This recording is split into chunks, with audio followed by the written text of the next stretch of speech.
Have you ever just accelerated onto an on-ramp to go on a highway and your car just didn't accelerate as fast as you thought it would?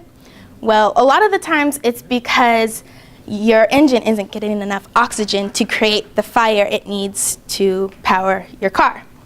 Today I'm going to teach you how to clean your intake filter so you have enough air to your engine. To first clean it, you have to know where it is in your car. Like, you could easily just Google your make, your model, and then your year, and then pictures will pop up, and this is to a Toyota Corolla. I think it's a 2012. Yeah. And that red thing is the air filter. And then here's another one. This is to a Ford, and it's a little bit bigger because I think this is an Expedition, but a lot of them, the bigger the car, the bigger they become, and they make a barrier for it to protect the air from all the hot spots from the engine. And then this is to one of those little tiny cars that make a lot of noise and they're very annoying. Well, this is a different kind of air filter. It's the same thing. It's just, it looks different and it's made differently. It sucks the air in a different way. And then some even have them down there, and this is a pain because you have to take off the whole entire bumper. And I would just go pay a mechanic to do it. You can either buy disposable ones like these, or you can buy reusable ones. You don't want to clean disposable ones, you just want to throw them away, but I don't recommend you using these because they aren't very good. They tend to break a lot sooner and you have to replace them a lot sooner. This is more like a reusable one. As you can see, the quality is better and it's made out of metal and a metal mesh. And it's easier to clean, it lasts a long time. They cost more to buy, but they last about the lifetime of your car.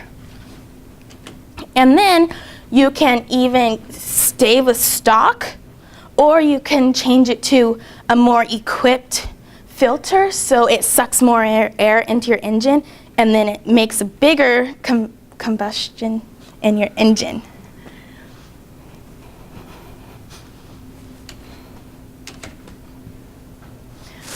Well, this is mine. I totally just took this out in the parking lot. I just cleaned it not that long ago, like last month. Every time, well, this is to like a big, huge diesel compound turbo. So yours is not going to be as big as this. And every time I get an oil change, I take it out and clean it because I'm always in a field and it gets nasty really fast. And the things you will need to clean it is a screwdriver and a wrench. But I always carry around a wrench kit thing in my truck because I'm an ag mechanic. So yeah, I'm kind of dorky like that. And I have a wrench and a screwdriver, mostly a flathead because you tighten it up around the pipe that goes into your engine. And if you look at your engine, you can see where all the air goes into your engine, and then towards the back you can actually see the exhaust pipe where it connects to your exhaust that goes all the way to the back.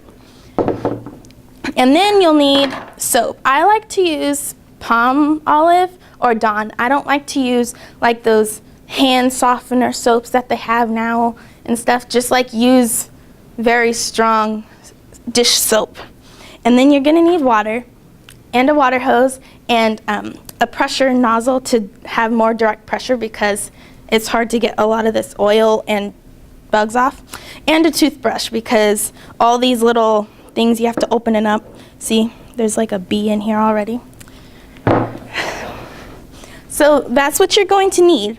And then first what I usually do is, and you also need a lot of time. I let mine dry like overnight because you do not want to put a wet air filter in your truck. That's just like a bad idea. So then you put soap on it, you get it all wet and then let it sit for 10 to 20 minutes. And then you come back, put more water on it and more soap, and then you take the toothbrush and then just scrub it everywhere as much as you can. And then you rinse it off. You rinse it off. And then you want to make sure it runs clearly. The water runs clearly because you don't want soap in it either. And I usually stick the hose in the hole and out, and it pushes like everything out.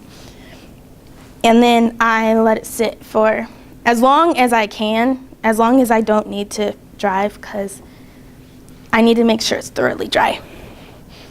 And you want to always clean it, so because over time it can actually make your car stall if you don't have enough oxygen going to your engine. And over time, if it does that continuously, it ruins your engine, and you probably blow up your engine because you don't have enough oxygen.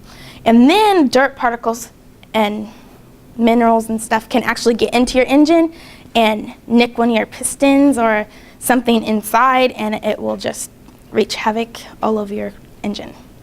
So now you know how to clean it and take it out, and always remember how you took it out, because you have to remember how to put it back in. That's probably the hardest part to this, because I tend to forget how I put things and take them out, and I have to figure it out all over again. So that's how you clean an air filter. Thank you.